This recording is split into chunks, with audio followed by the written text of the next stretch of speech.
ಎಲ್ರಿಗೂ ನಮಸ್ಕಾರ. ಪುರವಿಡ ಕ್ರಿಯೇಟಿವ್ಸ್ ಚಾನೆಲ್ನ ಸಜೀವ ಆರೋಗ್ಯ ಕಾರ್ಯಕ್ರಮಕ್ಕೆ ನಿಮ್ಮೆಲ್ಲರಿಗೂ ಆತ್ಮೀಯ ಸ್ವಾಗತ.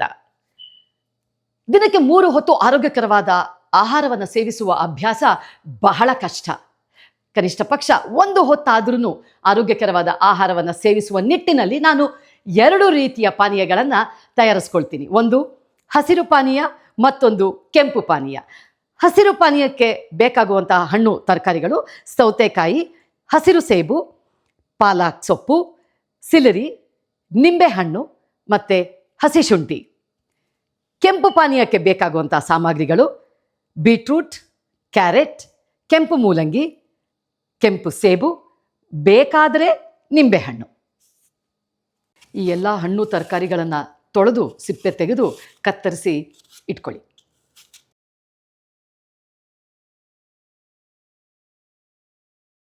ನಾನಿಲ್ಲಿ ತೆಗೆದುಕೊಂಡಿರೋ ಪ್ರಮಾಣ ಇಬ್ಬರಿಗೆ ಆಗುವಷ್ಟು. ಹಸಿರು ಜ್ಯೂಸ್ನ ಆರೋಗ್ಯ ಲಾಭಗಳು. ಹಸಿರು ತರಕಾರಿಗಳು ಮತ್ತು ಹಣ್ಣುಗಳಿಂದ ತಯಾರಾಗುವ ಹಸಿರು ಜ್ಯೂಸ್ ನಮ್ಮ ದೇಹಕ್ಕೆ ಪೋಷಕಾಂಶಗಳ ಭಂಡಾರವಾಗಿದೆ.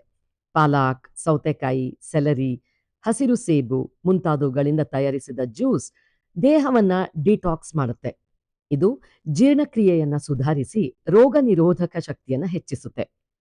ತೂಕ ನಿಯಂತ್ರಣಕ್ಕೆ ಸಹಾಯಕವಾಗಿದ್ದು ಚರ್ಮಕ್ಕೆ ನೈಸರ್ಗಿಕ ಕಾಂತಿಯನ್ನ ನೀಡುತ್ತೆ. ಕೆಂಪು ಜ್ಯೂಸ್ನ ಆರೋಗ್ಯ ಲಾಭಗಳು. ಬೀಟ್ರೂಟ್, ಕ್ಯಾರೆಟ್, ಕೆಂಪು ಮೂಲಂಗಿ, ಕೆಂಪು ಸೇಬು ಮುಂತಾದ ಕೆಂಪು ಹಣ್ಣುಗಳು ಮತ್ತು ತರಕಾರಿಗಳಿಂದ ತಯಾರಿಸಿದ ಕೆಂಪು ಜ್ಯೂಸ್ ರಕ್ತವರ್ಧಕವಾಗಿ ಕಾರ್ಯನಿರ್ವಹಿಸುತ್ತೆ. ಹಿಮೋಗ್ಲೋಬಿನ್ ಮಟ್ಟವನ್ನ ಹೆಚ್ಚಿಸಿ ರಕ್ತ ಸಂಚಾರವನ್ನು ಸುಧಾರಿಸುತ್ತೆ.